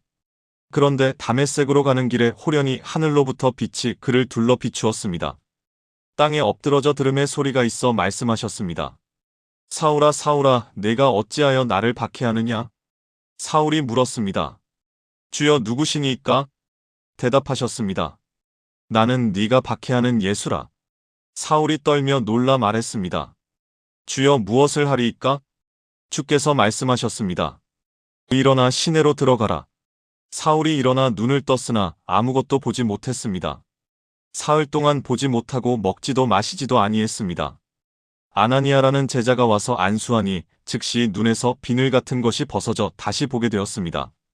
일어나 세례를 받고 사울이 즉시 각 회당에서 예수가 하나님의 아들이심을 전파했습니다. 핍박자 사울이 전도자 바울이 된 것입니다. 베드로가 환상을 보았습니다. 하나님께서 복음이 이방인에게도 전파되어야 함을 보여주셨습니다. 고넬료라는 로마 백부장의 집에서 성령이 임하셨습니다. 이방인들도 성령을 받았습니다. 복음이 유대인에서 이방인으로 확장되기 시작했습니다. 바울이 세 차례 전도 여행을 떠났습니다. 소아시아와 유럽으로 복음이 전파되었습니다. 빌립보에서, 데살로니가에서, 고린도에서, 에베소에서 교회가 세워졌습니다. 수많은 핍박과 고난이 있었지만 복음은 계속 전파되었습니다. 바울이 예루살렘에서 잡혀 가이사랴에서 재판을 받고 결국 로마로 호송되었습니다. 로마에 도착하여 자기 셋집에 2년 동안 거하며 모든 찾아오는 사람을 영접하고 하나님의 나라를 전파하며 주 예수 그리스도에 관한 모든 것을 담대하게 거침없이 가르쳤습니다. 사도행전은 이렇게 끝이 납니다. 복음이 예루살렘에서 시작하여 땅끝까지 전파되는 이야기입니다. 바울이 여러 교회에 편지를 보냈습니다. 로마서, 고린도전서, 고린도후서, 갈라디아서, 에베소서, 빌립보서, 골로새서, 데살로니가전서, 데살로니가후서, 디모데전서, 디모데후서, 디도서, 빌레몬서. 이 편지들은 교회가 어떻게 살아야 하는지, 복음이 무엇인지 가르쳐줍니다. 로마서 1장 16-17절. 내가 복음을 부끄러워하지 아니하노니 이 복음은 모든 믿는 자에게 구원을 주시는 하나님의 능력이 됨이라. 복음에는 하나님의 의가 나타나서 믿음으로 믿음에 이르게 하나니 기록된 바 오직 의인은 믿음으로 말미암아 살리라 함과 같으니라. 에베소서 2장 8-9절. 너희는 그 은혜에 의하여 믿음으로 말미암아 구원을 받았으니 이것은 너희에게서 난 것이 아니요 하나님의 선물이라. 행위에서 난 것이 아니니 이는 누구든지 자랑하지 못하게 함이라. 빌립보서 4장 4-7절. 주 안에서 항상 기뻐하라. 내가 다시 말하노니 기뻐하라. 너희 관용을 모든 사람에게 알게 하라. 주께서 가까우시니라. 아무것도 염려하지 말고 다만 모든 일에 기도와 간구로 너희 구할 것을 감사함으로 하나님께 아뢰라. 그리하면 모든 지각에 뛰어난 하나님의 평강이 그리스도 예수 안에서 너희 마음과 생각을 지키시리라. 사랑하는 여러분, 이제 함께 기도해 보시겠습니까? 사랑하는 하나님 아버지, 오늘 교회의 탄생을 배웠습니다. 오순절에 성령이 임하시고 복음이 예루살렘에서 땅끝까지 전파되었습니다. 핍박과 고난 가운데서도 교회는 자라났고 복음은 확장되었습니다. 우리도 그 복음을 받았습니다. 우리도 그 교회의 일원입니다. 복음을 부끄러워하지 않게 하시고 담대히 전하게 하소서. 서로 사랑하고 서로 섬기고 서로 나누는 초대교회의 모습을 회복하게 하소서. 주 안에서 항상 기뻐하며 아무것도 염려하지 않고 범사에 감사하게 하소서. 예수님의 이름으로 기도합니다. 아멘. 2023년 12월 31일 제야의 종이 울리기 직전 전국의 교회에서 송구영신 예배가 드려지고 있었습니다. 서울 종로구 한 작은 교회 80대, 90대 할머니, 할아버지들이 모여 앉아 계셨습니다. 목사님이 설교했습니다. 요한계시록 21장. 또 내가 새 하늘과 새 땅을 보니 처음 하늘과 처음 땅이 없어졌고 바다도 다시 있지 않더라. 92세 김순옥 권사님이 눈을 감고 들었습니다. 또 내가 봄에 거룩한 성새 예루살렘이 하나님께로부터 하늘에서 내려오니 그 준비한 것이 신부가 남편을 위하여 단장한 것 같더라. 순옥 권사님의 눈에서 눈물이 흘렀습니다. 내가 들으니 보좌에서 큰 음성이 나서 이르되 보라 하나님의 장막이 사람들과 함께 있음에 하나님이 그들과 함께 계시리니 그들은 하나님의 백성이 되고 하나님은 친히 그들과 함께 계셔서 모든 눈물을 그 눈에서 닦아주시니 다시는 사망이 없고 애통하는 것이나 곡하는 것이나 아픈 것이 다시 있지 아니하리니 처음 것들이 다 지나갔음이로라. 순옥 권사님은 92년 인생을 돌아봤습니다. 6.25 전쟁을 겪었습니다. 남편을 전쟁에서 잃었습니다. 홀로 세 자녀를 키웠습니다. 가난했고 힘들었고 외로웠습니다. 첫째 아들이 교통사고로 죽었습니다. 둘째 딸이 암으로 죽었습니다. 셋째 아들만 남았습니다. 92년 동안 눈물이 마를 날이 없었습니다. 그런데 목사님이 읽는 말씀이 위로가 되었습니다. 다시는 사망이 없고 애통하는 것이나 곡하는 것이나 아픈 것이 다시 있지 아니하리니 다시는 사망이 없다. 다시는 애통하는 것이 없다. 다시는 아픈 것이 없다. 목사님이 계속 읽었습니다. 보좌에 앉으신 이가 이르시되 보라 내가 만물을 새롭게 하노라 하시고 또 이르시되 이 말은 신실하고 참되니 기록하라 하시고 또 내게 말씀하시되 이루었도다 나는 알파와 오메가요 처음과 마지막이라 내가 생명수 샘물을 목마른 자에게 값없이 주리니 이기는 자는 이것들을 상속으로 받으리라 나는 그의 하나님이 되고 그는 내 아들이 되리라. 순옥 권사님이 기도했습니다. 하나님 감사합니다. 92년 동안 힘들었지만 하나님께서 끝까지 함께 하셨습니다. 이제 곧 새 하늘과 새 땅에서 주님을 뵙겠습니다. 거기서 남편도 만나고 첫째 아들도 만나고 둘째 딸도 만나겠습니다. 다시는 눈물이 없는 그곳에서 영원히 주님과 함께 살겠습니다. 자정이 되었습니다. 제야의 종이 울렸습니다. 2024년이 시작되었습니다. 그런데 순옥 권사님은 일어나지 않았습니다. 옆에 앉은 집사님이 흔들었습니다. 권사님. 응답이 없었습니다. 순옥 권사님은 기도하다가 그대로 주님 품으로 가셨습니다. 얼굴에는 평안한 미소가 있었습니다. 장례식에서 목사님이 말했습니다. 순옥 권사님은 92년 동안 이 땅에서 하나님을 섬기셨습니다. 이제 새 하늘과 새 땅에서 하나님과 함께 영원히 사실 것입니다. 다시는 눈물이 없는 곳, 다시는 아픔이 없는 곳에서요. 여러분, 요한계시록은 성경의 마지막 책입니다. 그리고 성경 전체의 완성입니다. 창세기에서 잃어버렸던 것들이 요한계시록에서 회복됩니다. 창세기에 에덴 동산이 있었다면 요한계시록에는 새 예루살렘이 있습니다. 창세기에 생명나무가 있었다면 요한계시록에도 생명나무가 있습니다. 창세기에 뱀이 나타나 저주가 시작되었다면 요한계시록에서 뱀은 영원히 심판받고 저주가 사라집니다. 창세기에 하나님과의 교제가 끊어졌다면 요한계시록에서 하나님과의 교제가 영원히 회복됩니다. 요한계시록 1장 사도 요한이 반모섬에서 환상을 보았습니다. 부활하신 예수님께서 나타나셨습니다. 나는 처음이요 마지막이니 곧 살아있는 자라 내가 전에 죽었었노라 볼지어다 이제 세세토록 살아있어 사망과 음부의 열쇠를 가졌노니 7 교회에 편지를 쓰라고 명령하셨습니다. 에베소, 서머나, 버가모, 두아디라, 사데, 빌라델비아, 라오디게아 교회 각 교회마다 칭찬과 책망과 권면이 있었습니다. 라오디게아 교회에 말씀하셨습니다. 내가 내 행위를 아노니 내가 차지도 아니하고 뜨겁지도 아니하도다 내가 차든지 뜨겁든지 하기를 원하노라 내가 이같이 미지근하여 뜨겁지도 아니하고 차지도 아니하니 내 입에서 너를 토하여 내치리라. 볼지어다 내가 문 밖에 서서 두드리노니 누구든지 내 음성을 듣고 문을 열면 내가 그에게로 들어가 그와 더불어 먹고 그는 나와 더불어 먹으리라. 하늘 보좌의 환상이 나타났습니다. 하나님께서 보좌에 앉으셨고 24장로가 둘러앉았고 네 생물이 보좌 앞에 있어 밤낮 쉬지 않고 거룩하다 거룩하다 거룩하다 주 하나님 곧 전능하신 이여라고 했습니다. 7 인봉, 7 나팔, 7 대접의 심판이 나타났습니다. 큰 환난의 때가 올 것입니다. 짐승이 나타나 성도들을 핍박할 것입니다. 그러나 마침내 그리스도께서 백마를 타고 오셔서 원수들을 심판하실 것입니다. 그 옷과 그 다리에 이름을 쓴 것이 있으니 만왕의 왕이요 만주의 주라 하였더라. 사탄이 1000년 동안 결박될 것이고 1000년 왕국이 있을 것이고 사탄이 마지막으로 풀려났다가 영원히 심판받을 것입니다. 백보자 심판이 있어 각 사람이 자기 행한 대로 심판받을 것입니다. 사망과 음부도 불못에 던져질 것입니다. 그리고 새 하늘과 새 땅이 나타날 것입니다. 요한계시록 21장 1-5절.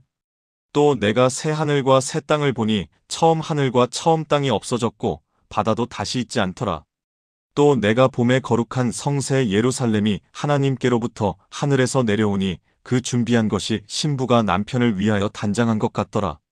내가 들으니 보좌에서 큰 음성이 나서 이르되 보라, 하나님의 장막이 사람들과 함께 있음에 하나님이 그들과 함께 계시리니 그들은 하나님의 백성이 되고 하나님은 친히 그들과 함께 계셔서 모든 눈물을 그 눈에서 닦아주시니 다시는 사망이 없고 애통하는 것이나 곡하는 것이나 아픈 것이 다시 있지 아니하리니 처음 것들이 다 지나갔음이러라. 보좌에 앉으신 이가 이르시되 보라, 내가 만물을 새롭게 하노라 하시고 새 예루살렘에는 성전이 없습니다. 주 하나님 곧 전능하신 이와 어린 양이 그 성전이시기 때문입니다. 그 성은 해나 달의 비침이 쓸데없으니 이는 하나님의 영광이 비치고 어린 양이 그 등불이 되심이라. 다시 밤이 없겠고 등불과 햇빛이 쓸데없으니 이는 주 하나님이 그들에게 비치심이라. 그들이 세세토록 왕노릇하리로다. 요한계시록 22장. 또 그가 수정같이 맑은 생명수의 강을 내게 보이니 하나님과 어린 양의 보좌로부터 나와서 길 가운데로 흐르더라. 강 좌우에 생명나무가 있어 12가지 열매를 맺되 달마다 그 열매를 맺고 그 나무 잎사귀들은 만국을 치료하기 위하여 있더라. 생명나무. 창세기 2장에서 처음 나타났던 그 나무가 다시 나타납니다. 아담과 하와가 죄를 짓고 쫓겨나며 잃어버렸던 그 생명나무. 이제 요한계시록 22장에서 다시 나타납니다. 잃어버렸던 모든 것이 회복됩니다. 다시 저주가 없으며 하나님과 그 어린 양의 보좌가 그 가운데에 있으리니 그의 종들이 그를 섬기며 그의 얼굴을 볼 터이요 그의 이름도 그들의 이마에 있으리라. 하나님의 얼굴을 볼 것입니다. 창세기 3장 이후로 가려졌던 하나님의 얼굴. 이제 요한계시록 22장에서 다시 볼 수 있습니다. 이 예언의 말씀을 지키는 자는 복이 있으리로다. 보라, 내가 속히 오리니 이 두루마리의 예언의 말씀을 지키는 자가 복이 있으리로다. 보라, 내가 속히 오리니 내가 줄 상이 내게 있어 각 사람에게 그가 행한 대로 갚아주리라. 나는 알파와 오메가요, 처음과 마지막이요, 시작과 마침이라. 성령과 신부가 말씀하시기를 오라 하시는도다. 듣는 자도 오라 할 것이요, 목마른 자도 올 것이요, 또 원하는 자는 값없이 생명수를 받으라 하시더라. 이 두루마리의 예언의 말씀을 증언하신 이가 이르시되 내가 진실로 속히 오리라 하시거늘 아멘. 주 예수여 오시옵소서. 주 예수의 은혜가 모든 자들에게 있을지어다. 아멘. 이렇게 성경이 끝납니다. 창세기에서 요한계시록까지, 에덴에서 새 예루살렘까지, 창조에서 완성까지, 타락에서 회복까지 하나의 거대한 이야기가 완성됩니다. 사랑하는 여러분, 이제 함께 마지막 기도를 드리겠습니다. 지금까지 나눈 7가지 말씀을 하나의 기도로 드리겠습니다. 함께 기도하시겠습니까? 전능하신 하나님 아버지, 오늘 이 시간 주신 성경 66권의 놀라운 이야기를 감사드립니다. 창세기부터 요한계시록까지, 창조에서 완성까지, 타락에서 회복까지 주님께서 한결같이 우리를 사랑하셨음을 고백합니다. 우리가 하나님의 형상대로 창조된 귀한 존재임을 감사드립니다. 그러나 우리의 죄로 인해 하나님과의 관계가 깨졌음을 고백합니다. 하지만 하나님께서는 타락한 그 자리에서 이미 구원자를 약속하셨고 아브라함을 선택하시고 한 사람을 통해 모든 민족을 축복하시겠다고 약속하셨습니다. 노예된 이스라엘을 애굽에서 구원하시고 홍해를 가르시고 만나를 내리시고 십계명을 주시고 끝까지 인도하셨습니다. 왕들을 세우시고 선지자들을 보내시며 메시아를 예언하셨고 때가 참의 약속대로 예수 그리스도를 보내주셨습니다. 동정녀 마리아를 통해 태어나시고 우리 죄를 짊어지시고 십자가에서 죽으시고 부활하셔서 죽음을 이기신 예수님을 찬양합니다. 오순절에 성령을 보내주시고 교회를 탄생시키시고 복음이 예루살렘에서 땅끝까지 전파되게 하셨습니다. 그리고 마침내 예수님께서 다시 오셔서 새 하늘과 새 땅을 이루실 것을 믿습니다. 다시는 눈물이 없고 다시는 사망이 없고 다시는 아픔이 없는 그곳에서 주님과 영원히 함께 할 것을 소망합니다. 오늘 이 말씀이 우리 마음에 새겨지게 하소서. 창세기 3장 15절의 여자의 후손이 예수님이심을 믿습니다. 창세기 12장의 아브라함 언약이 예수님 안에서 성취되었음을 믿습니다. 출애굽기의 6월절 어린 양이 예수님이심을 믿습니다. 레위기의 모든 제사가 예수님의 십자가를 가리킴을 믿습니다. 이사야 53장의 고난받는 종이 예수님이심을 믿습니다. 요한복음 3장 16절 하나님이 세상을 이처럼 사랑하사 독생자를 주셨으니 이는 그를 믿는 자마다 멸망하지 않고 영생을 얻게 하심을 믿습니다. 로마서 8장 38-39절 사망이나 생명이나 천사들이나 권세자들이나 현재 일이나 장래 일이나 능력이나 높음이나 깊음이나 다른 어떤 피조물이라도 우리를 우리 주 그리스도 예수 안에 있는 하나님의 사랑에서 끊을 수 없음을 믿습니다. 요한계시록 22장 20절 이것들을 증언하신 이가 이르시되 내가 진실로 속히 오리라. 아멘. 주 예수여 오시옵소서. 우리 삶 가운데 이 말씀이 살아 역사하게 하시고 날마다 주님과 동행하는 삶을 살게 하소서. 이 모든 것이 주님의 은혜요 사랑이심을 고백하며 살아계신 예수 그리스도의 이름으로 기도합니다. 아멘. 사랑하는 성도 여러분, 오늘 우리는 함께 긴 여정을 걸어왔습니다. 창세기부터 요한계시록까지 66권의 책을 7가지 핵심 주제로 살펴보았습니다. 첫째, 창조와 타락 에덴에서 시작된 이야기. 둘째, 약속과 언약 아브라함을 통한 축복. 셋째, 출애굽과 율법 노예에서 하나님의 백성으로. 넷째, 왕국과 선지자 메시아를 기다리며. 다섯째, 메시아의 오심 예수 그리스도. 여섯째, 교회의 탄생 복음의 확장. 일곱째, 완성과 회복 새 하늘과 새 땅. 이 7가지가 성경 전체를 관통하는 하나의 이야기입니다. 이제 여러분은 손주들이 물어볼 때 대답할 수 있습니다. 성경 66권이 뭐예요? 그건 하나님께서 우리를 얼마나 사랑하시는지 보여주는 이야기란다. 창조에서 시작해서 타락했지만 하나님께서 끝까지 포기하지 않으시고 구원하시는 이야기야. 그 구원자가 바로 예수님이시지. 이제 여러분은 어떤 성경책을 펼쳐도 어디에 있는지 알 수 있습니다. 레위기를 읽으면 이 제사들이 예수님의 십자가를 가리키는구나 알 수 있습니다. 이사야를 읽으면 이 예언이 예수님에 대한 예언이구나 알 수 있습니다. 로마서를 읽으면 바울이 복음의 핵심을 설명하고 있구나 알 수 있습니다. 성경 66권은 66개의 독립된 책이 아닙니다. 하나의 이야기입니다. 하나님과 인간의 러브스토리입니다. 창조주께서 피조물을 사랑하시는 이야기입니다. 거룩하신 분께서 죄인을 구원하시는 이야기입니다. 영원하신 분께서 시간 속으로 들어오신 이야기입니다. 그리고 가장 놀라운 것은 이 이야기가 아직 끝나지 않았다는 것입니다. 요한계시록 22장 20절 이것들을 증언하신 이가 이르시되 내가 진실로 속히 오리라. 예수님께서 다시 오십니다. 새 하늘과 새 땅이 임합니다. 다시는 눈물이 없고 다시는 사망이 없고 다시는 아픔이 없는 그날이 옵니다. 그날까지 우리는 무엇을 해야 할까요? 마태복음 28장 19-20절 그러므로 너희는 가서 모든 민족을 제자로 삼아 아버지와 아들과 성령의 이름으로 세례를 베풀고 내가 너희에게 분부한 모든 것을 가르쳐 지키게 하라. 볼지어다 내가 세상 끝날까지 너희와 항상 함께 있으리라. 복음을 전해야 합니다.